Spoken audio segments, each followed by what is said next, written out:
Start off with leaders of the NFC South.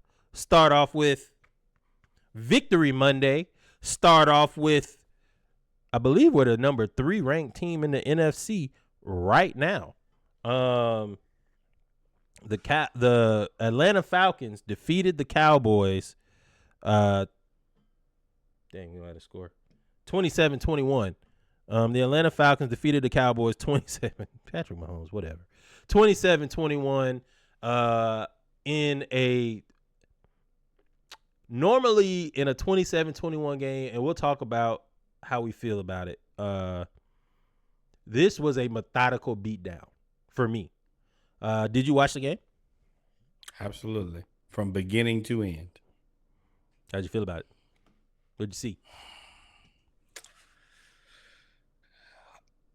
We won, so I'm happy. I have to start with things that make me happy. The offense seemed to do well enough. I'm of course a little bit afraid with Drake London with the hip pointer. He's clearly our wide receiver one. I know people love Bijan, but I think that he might be our number one weapon because he's so effective. He looks unguardable in the red zone.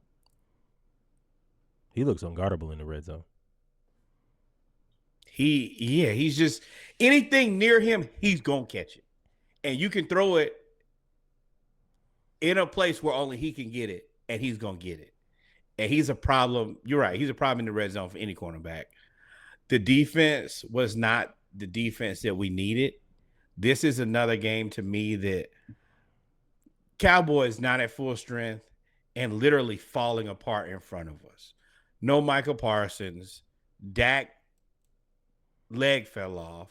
Zeke got left at home because he on restriction. CD got a sprained AC joint in his shoulder.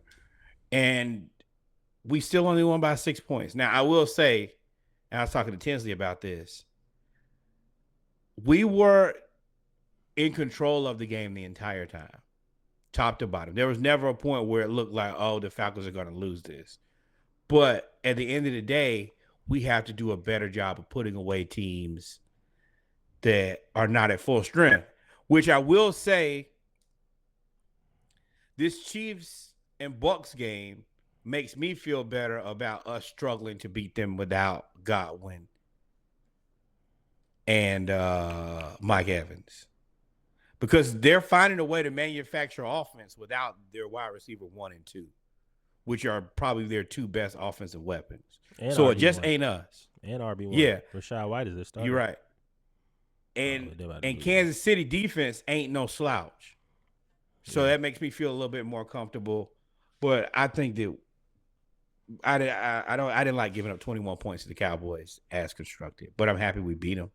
Well, you touched on a lot of points there. So, yeah, Ezekiel Elliott did not travel. So, they did not have their RB, whatever he is. He ain't RB1. Because I will say Rico Dowdell, now let me tell y'all, Rico Dowdell is real. He's fast. He's quick. He makes moves, and he is a one-cut guy. He makes his first move, and then he gets upfield, which is what you need. So, they didn't have Ezekiel Elliott.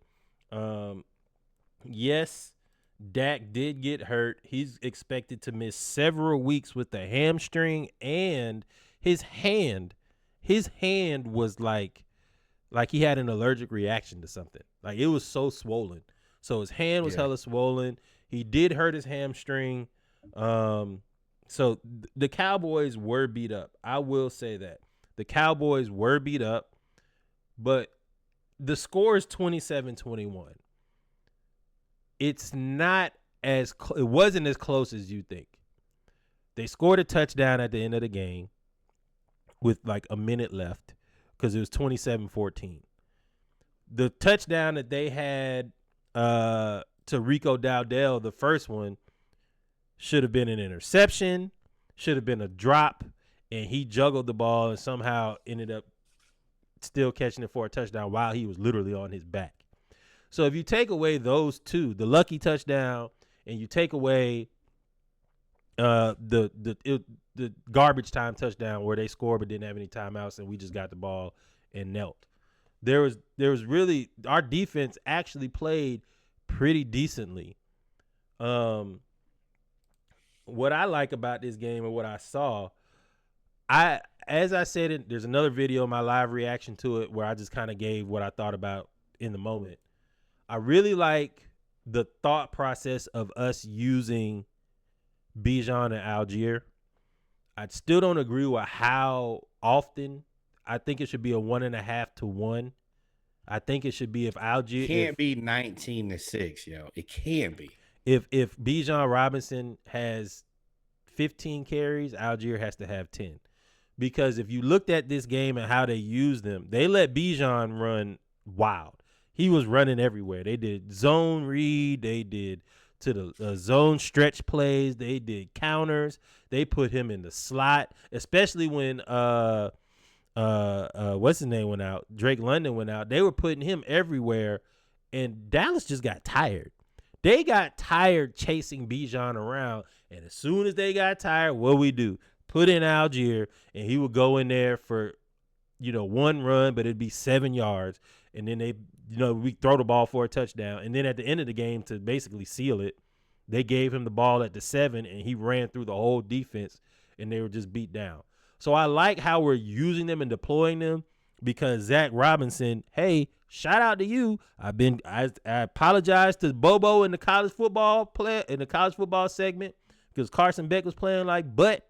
I got a shout out to you, man. You called a hell of a game. You, Mike, I keep wanting to say Mike Evans, but Drake London went out, and when Drake London scored that touchdown, it looked like we were about to blow Dallas out. Like we were about to go to work on them. And then once he went out, we had to try to kind of manufacture offense. So we leaned on the run. We leaned on the run game. Shout out to the Chiefs. Leaned on the run game, and then we schemed the hell out of Dallas. We schemed the hell. That Darnell Mooney touchdown, where it was a wheel route when Dallas was confused, was fantastic. Man, wide open. Walked into the end zone. I want to once again give Terry Fontenot his credit. I looked at that Darnell Mooney and said, I don't know how I feel about it. I actually think I said I wanted a guy another tier up. Oh no. And Darnell Mooney is everything that you can ask for. In a wide receiver too. He's probably like where Drake probably has the bigger plays. Mooney is the guy easier to get the ball to. He's faster and just in and out of his routes. He catches the ball. He does everything that you can ask for a guy, honestly. Now, once again, my biggest thing is, you're looking at Bijan with 19 carries, and then also 7 receptions, 7 targets. Yeah, he had 160-some yards total, 150-some yards. Which I get that, but I was joking, laughing at myself, like, does Zach have this dude on his fantasy team? Like, there's no reason for it not to be a little bit more balanced. I don't know why he's so Bijan heavy. I think that, especially when Drake went out, that's when you got to put them both in the game at the same time. Well, they did. That's the thing. They did put him in the game at the same time, and also being there in person, watching the game. When you see Bijan makes a lot of 3 and 4 yard runs when that shouldn't be there. So there was a lot of time, or a lot of 4 yard runs that turned to 7. He did that the whole game, and I was like, okay, I see it now. Seeing it in person, bro, he be making people stand still. He make people stand still. The thing about it is, you're right. The first guy who gets there, toast, dead, gone. Yeah, if I'm coaching that guy, I don't know how you tell a football player don't tackle him, but don't. Just wait for somebody else to get there to help you tackle him.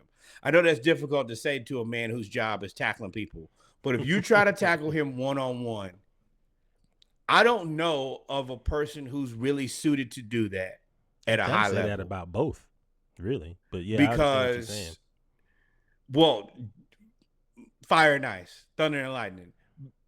Algier's going to try to run you slam over. And I think you might have a better chance earlier in the game with that, but as the game goes by, Algier ability to just run through you, because when the Dallas defense tried to stop them, they went on the ride. It was nothing you could do. They It's were like, oh, he's tired. just gonna They were carry me. chasing Bijan the whole game. You And gonna then carry me into the end zone, and Tyler's like, yeah, just hop on my back, bro. I'm gonna get in the end zone. You can either go with me or you can watch me do it, but I'm gonna get in the end zone. And you're right. If you catch Bijan at the point of attack, if you're there by yourself, it's no point in even being there, because the little guys he's gonna run over, and the slower guy, you just hope that you don't end up on ESPN. if I'm Zach Robinson, I probably, and we'll move on from that because we got to talk about a whole lot of stuff for this game. If I'm Zach Robinson, I go back and look at the 2002, 2003, 2004 USC offense when they had Reggie Bush and Lindale White. If you look at how they use those two running backs, and if you're young watching this, go look at YouTube. Reggie Bush, it's eerily similar how those two play. And if you go look at those two, that's how you should use it. Reggie Bush was put everywhere, and then they put Lindale White in and just beat you to submission after Reggie Bush that made you look silly for the last 20 plays. They put Lindale White in for 10 plays and just run you over. If you could do that, Zach Robinson, go watch. It's amazing. And I just saw some people posting best college running back room. That Lindale White, Reggie Bush. The only other one is like that Clinton Portis, Willis McGahee, Miami running back room. I think that's the only one in that conversation. But no, it's a couple Bama. But I still think Bama had four. Bama had four NFL running backs. Lindale and Reggie Bush, though, boy, let me tell you. You're making a lot of life decisions over there, boy. And you're right. They're very similar in gameplay style. Bijan is very much so Reggie Bush, and Tyler Algier is very much so Lindale White. That is spot on. So I would use that. But we'll and then shout out to the Falcons. Again, change of scenery. Now I heard a lot of foolish people saying that Kirk Cousins, what is Kirk Cousins gonna do without without Justin Jefferson? Cool. And I heard some foolish people say, what is Justin Jefferson gonna do without Kirk Cousins? And I was like, well, he's gonna turn Sam Darnold into getting another contract. Everybody is fine. Everybody is living their best life. You mentioned Mooney before. Mooney and Drake London have benefited from Kirk more than anything. Kirk is a very much so anticipatory thrower, but he is so accurate and he knows the playbook so well.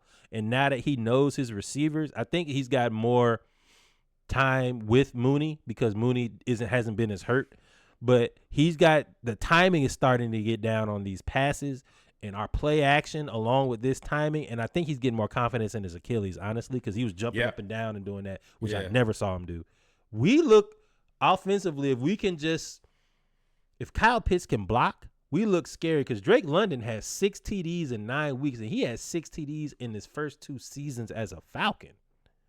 But you got to buy him a Rolex.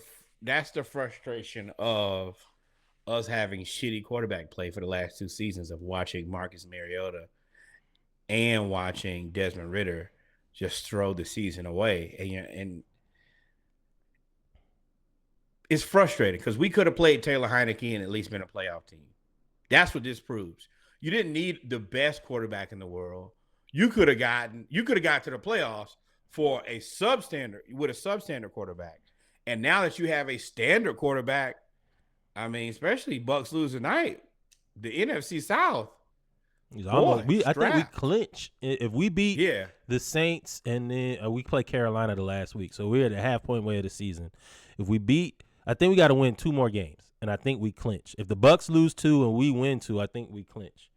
And we still got the Giants on our schedule, so like, yeah. So I mean, the Falcons look good. Kyle Pitts did disappear, but I wasn't even disappointed about him disappearing because they pretty much made a consistent effort to not allow him to catch the ball because that was their person that was he can big play you to death. That's the reason you gotta have to watch him. You only need to leave him unattended one time, and it's 40 yards. 40, 80, And 60, touchdown. and you really have to make a decision. Do I want Pitts to just take the top? Like, especially when he gets to moving, it's crazy to say that the tight end can take the top off your offense, but that linebacker, good luck. Yeah.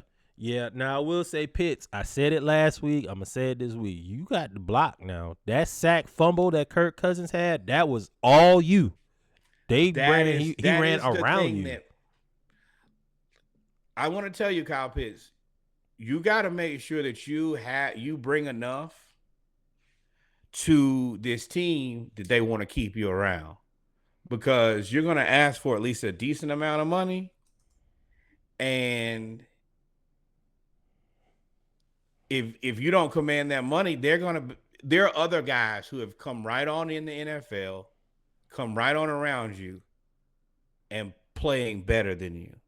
And then you got a guy like Brock Bowers who's leading just the going league in receptions. Nuts. And it's like, hey, man, was. we can find another guy to do what you're doing, especially if you're not blocking.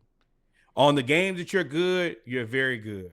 But there are so many games where you're just there that you – and I'm a Gator fan, but you on the precipice of replaceable, or you're on the precipice of trade or just not get the money that I think you deserve. You have to earn your money to get your money is what I'm telling you. The way he's playing, he's not going to get a contract extension this year. They're going to franchise tag him and say, prove it, because his first year was so good. And then he tore his ACL, and then he had Desmond Ridder. So you have 2 years of just nothing. And then this year you have so many flashes. You have so many flashes. You have the Tampa Bay game, both of them. You have the other game where he had a big catch. Like, you had the Kansas City game where he had a big catch. Like, you have so many flashes, but you just got to get better. I will say. But the thing about it is Drake London looks so good, and it's like, hey, if we could find another guy that could play at the level of Drake, then you're a tight end, but you're also kind of just a wide receiver. No, that's dead. You're a pass catcher. That's dead. He's too slow to be he can't get in and out of his breaks quick enough. He's Travis Kelce. I'm saying, he should try to be Travis Kelce. But what I'm saying is, if you're not going to produce, then they're not going to pay you a lot of money to play for one catch, 11 yards. Correct. Now let's focus on the losers. The Dallas Cowboys. Now, me and Reggie had a pre-production meeting earlier today about this, boy. Y'all bums. Dak Prescott is expected to miss several weeks with this hand and hamstring injury. I will say Dak was, again, just like with the Georgia-Florida game with DJ, Dak was ready to put it all on the line in this game. I hadn't seen Dak run this much in 2 years. And he was out there running for 15, 20 yards. And then the hamstring said, nope. So now you paid Dak all that money. Don't you make $60 million a year now? And now he's hurt. CeeDee Lamb is hurt. You paid him all that money. Trayvon Diggs is hurt. You paid him all that money. So now you have to pay Micah Parsons. You got to pay him, and you got DeMarcus Lawrence. I think y'all paid him too. Y'all got to pay a lot of people some money, and you got to figure out what's about to happen. And if I'm Dak, first thing I'm saying is we got to fire Mike McCarthy. Mike McCarthy play calling. There's no reason, if you're this season of a head coach, you should be outcoached by Raheem Morris. I love Raheem Morris, but he's still a newer head coach compared to you. This 4th and 1 play right here, where they had so many 4th and 1 plays. This is where he threw the tablet because they ran a jet sweep on 4th and 1. And I said at the game, if it's something that Falcons know, it's on 4th and 1 or 4th and goal, you don't run the ball behind the line of scrimmage. You don't run parallel. The Falcons did it against the Chiefs, and we lost a game that we really should have won. The Cowboys did the same thing. And it was a terrible play. So there's this play. There's also the play of the fake punt on 4th and 3 in your own territory. And then they went for it again on 4th. They went for it before this one on 4th down, and they ran another stretch play to the weak side of the field. And I was like, dude, like, those 3 plays really lost the game. I mean, I don't think you were going to win anyway. I think we took our foot off the gas in the 4th quarter to just get out of there. But you don't have the personnel to coach the way that you were coaching. And Mike McCarthy, if he doesn't, well, he's fired. It ain't no if, ain't no nothing. He's fired. He's not coming back. And if I'm Dak, I don't want him back. And Dak was so mad. He was like, bruh, this was caught. And they played this in the stadium on the big screen. When he said, boy, we effing suck. They showed that on the big screen in the stadium, and that was hilarious. Telling the truth, though. So, I mean, you can't get mad with him. Y'all are losing to the Falcons 13-27. This is not how this is supposed to work for you guys. But, Jerry, you didn't go get a running back. You waited too late to pay your quarterback. You waited too late to pay your wide receiver. You didn't put your team in a position to win. And then when they don't win, I mean, you also hamstring them by not allowing them to have a coach that can coach. Now, on the 4th and 1 jet sweep, I like that play. But I like that play with motion. I either want to get my running, like in that case, I want to either have CD at full speed when he's getting the ball, or I want to have a lineman out there blowing up that edge to give him the space. Mm-hmm. I do think that if you need 1 yard, I like it because it's moving so fast.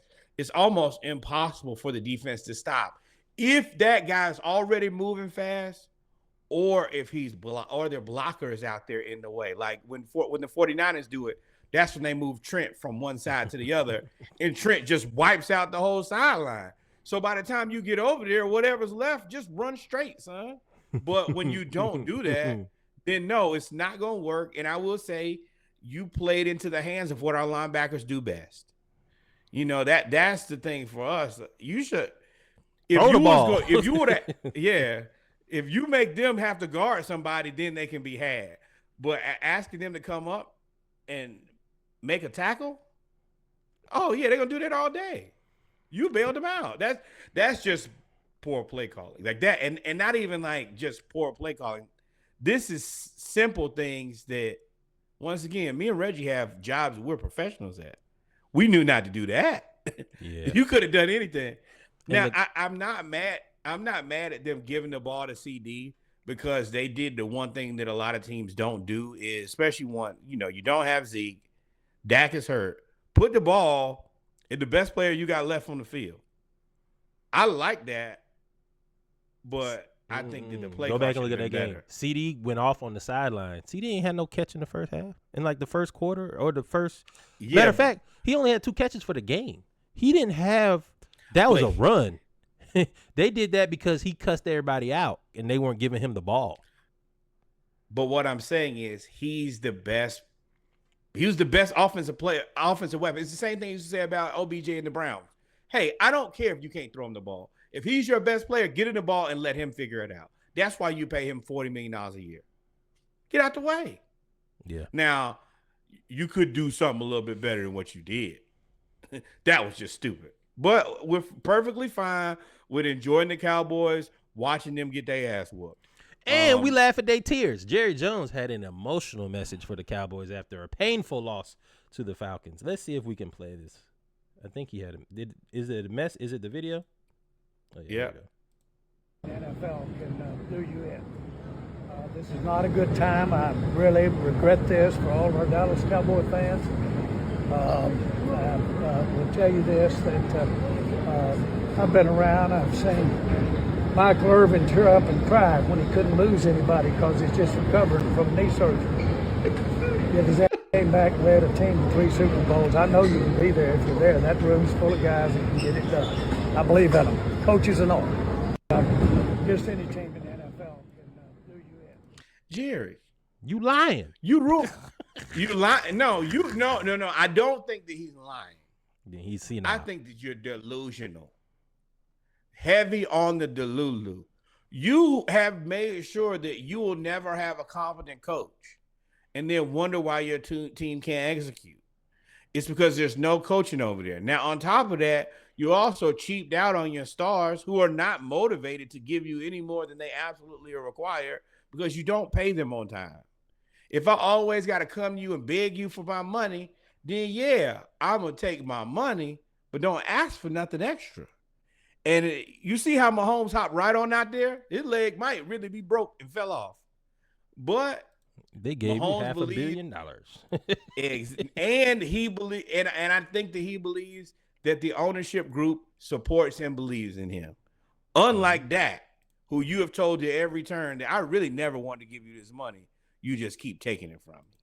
So for me, this is what you get. This team is not going to be motivated. This is what you have when you have a manager and not a leader.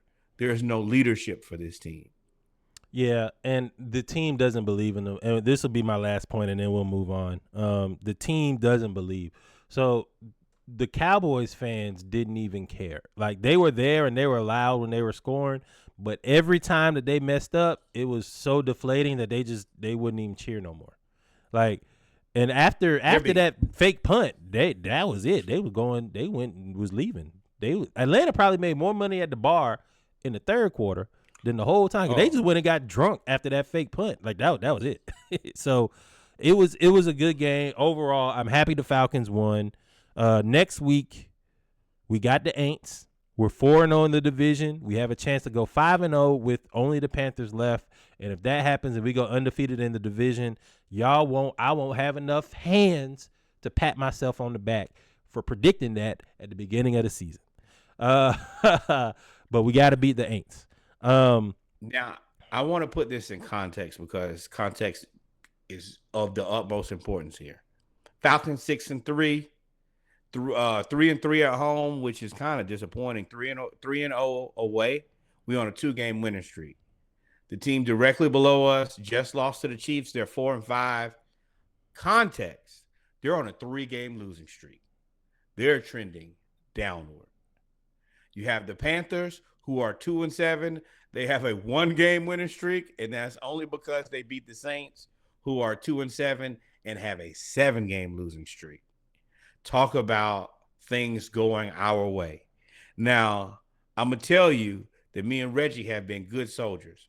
We have been the utmost optimists between the last 2 years of not mediocre quarterback play, but I would say the worst quarterback play that you could probably have other than Daniel Jones. The only reason I think that Daniel Jones is worse is because he is expensive and bad. The guys that we have are bad and cheap. But this says everything that the Falcons are going in the right direction and also future facing. We have 2 quarterbacks.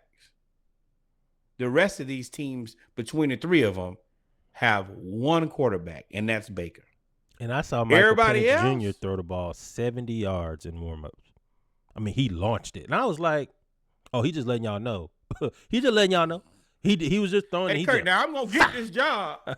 And I see what you're doing around here, Kirk, and you can't move to save your life. And Penix probably like, and the truth of it, I could probably do this better than him, but I'm going to mind my business. Well, I'm a firm believer that Penix athletically he's better, but he's got to get the mental part down. All right, so speaking of, and the Bucks lost. So speaking I think we beat